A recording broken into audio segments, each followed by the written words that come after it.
Tonight on Reporting Scotland, Glasgow City Council is criticised for failing to provide detailed information on dozens of buildings where Grenfell-style cladding has been used.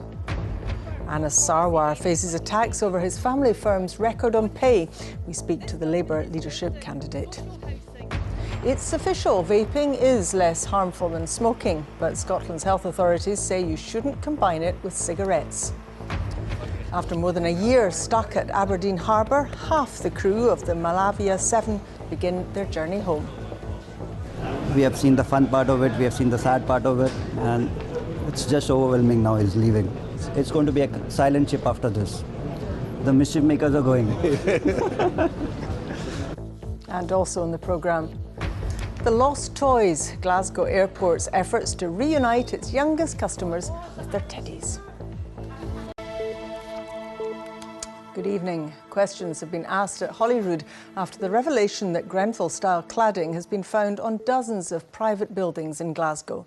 The City Council was criticised for revealing only limited details yesterday, but said today it hoped to provide more details by the end of next week. Aileen Clark reports.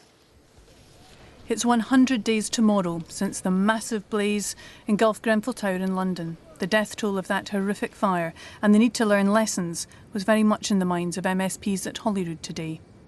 To ask the Scottish Government what action it took when Glasgow City Council informed it that 57 privately owned buildings have combustible cladding in their construction.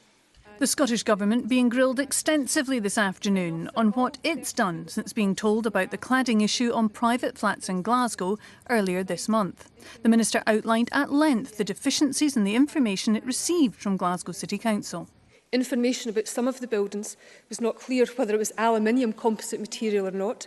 It was not clear about where it was. It was not clear whether it was used extensively, and it was not clear whether plans had been retrieved to find that. And all of this information is important to be able to reassure the public. And I am clear that as a government we have responsibilities, but Glasgow City Council have responsibilities too. The Scottish Government published a paper trail today of its efforts to gather in information about cladding on buildings in Scotland in the wake of the Grenfell Tower blaze. On the 20th of June, councils who had already checked social housing high-rises were asked to check private flat developments. On the 9th of August, 30 out of Scotland's 32 councils had reported finding no aluminium composite material. On the 4th of September, Edinburgh City Council, after accepting some help from the Scottish Government, reported that they had no cases. And the next day, the 5th of September, Glasgow City Council sent in its information. Finding it lacking in detail, the council was written to again, asking for further details on the 14th of September. We need to be very, very careful that we don't cause any undue fear and alarm to people. The extent of this thing is actually a really difficult thing to work out. The building warrant process in this country doesn't record the sort of information that we want to see. So we're going to have to interview architects, we're going to have to look at buildings, we might have to look underneath some panels to see what has been used. That will take a bit of time, but at the end of it, it will give us a more full and complete picture, which should assuage any fears that people have. Aileen Clark joins me now. It's a complicated situation, this, Aileen, but what have we learned today? Well, now that Glasgow City Council has accepted the offer of help from the Scottish Government, they've effectively got the offer of more staff to help them try and comb through all these records and do what needs to be done to really find out exactly what panels are on what buildings and what might need to be done. Now, what they're hoping is that by the end of next week they might be in a better position than they are now to have a better idea of just exactly what they're dealing with here. But what that means is for homeowners it's unlikely that they're going to be getting any letters to tell them that they're in any of these affected buildings until after that work is completed. You know, what's being said is the information will not go out to homeowners until they are very clear about what information they have. But another development today, and a very important one, is that the council is saying that they have asked their local officers to liaise with the local fire brigade and effectively share with them the information they've got at this point, and and start discussions about whether or not initial inspections might be worth doing and that sort of thing. So that kind of preparatory work and sharing of information is now happening. Great. Aileen Clark, thank you very much. At Holyrood, the First Minister has derided one of Labour's leadership contenders. Stepping into the controversy over Anas Sarwar's family wealth, she said there was a massive gulf between what Labour says and what Labour does. But Mr Sarwar said he was more than ready for a fight with the First Minister over fair taxation. This from our political editor, Brian Taylor. A face in the crowd. Anas Sarwar today at a hospital lobby outside Parliament. But he's aiming for a prominent role inside Holyrood as Labour leader. His family were with him when he launched his campaign, but his family wealth and his choice to send his children to private school has prompted questions.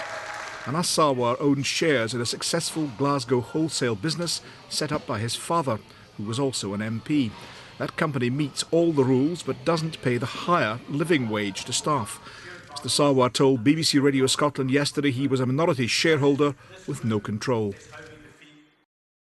You take the money, but you don't influence it at all.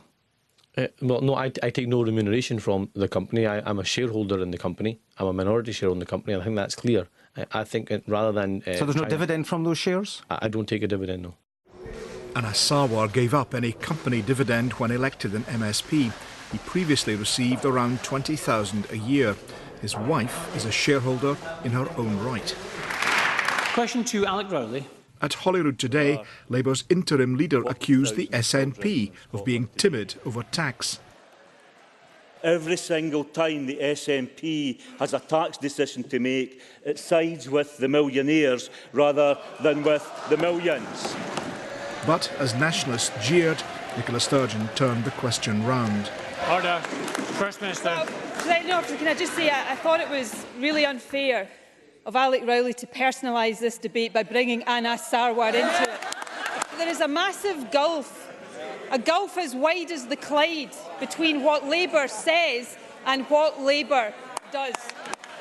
Mr Sarwar's bring it gesture suggested he was up for a fight, and he said later he was ready to confront the First Minister. I'm happy to go head to head with her on fairer taxation. I voted to increase taxes on millionaires last night. She voted to abstain. That's not acceptable. I'm happy to go toe-to-toe with her on child poverty. 50% of the children that live in her constituency live in deprivation. I want to end that and change that as a Labour First Minister.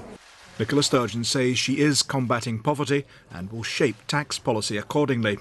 To challenge her, Labour will choose between Anas Sarwar and Richard Leonard, with the vote due in November. Brian Taylor, reporting Scotland, Holyrood.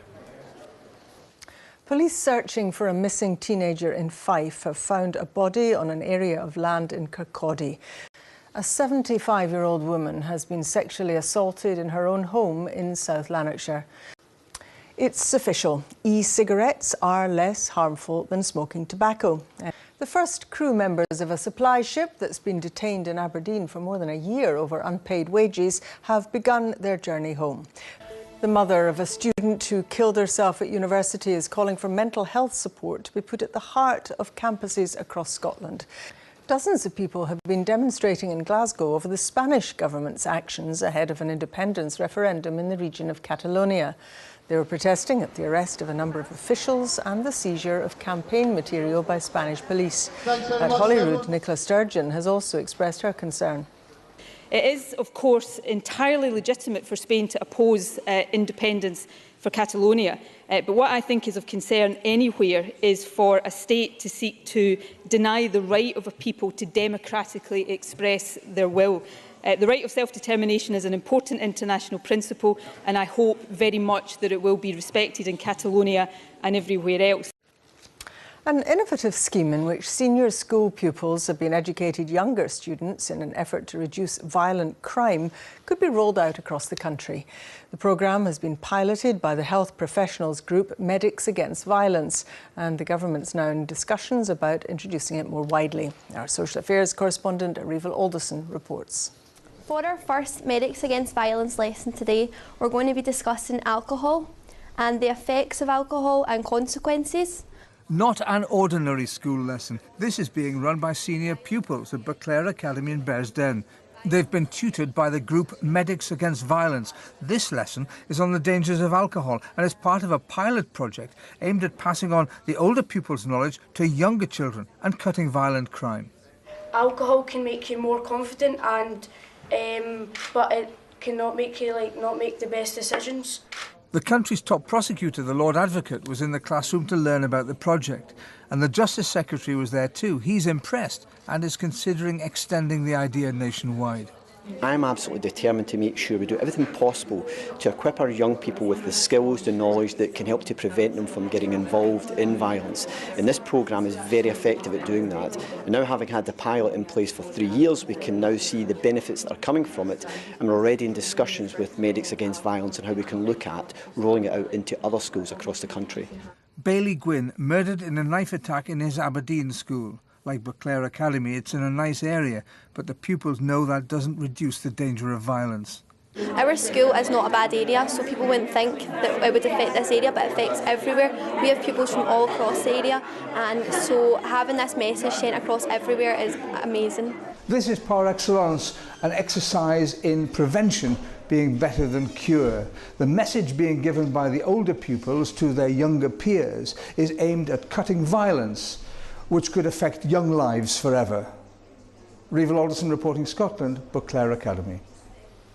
A small soap-making firm in Fife has found itself battling one of the world's largest cosmetics companies. Katrina Matthews, Scotland's most successful female golfer, will be European team captain for the Solheim Cup in 2019. Now, does this bear by any chance look familiar? And that is Reporting Scotland.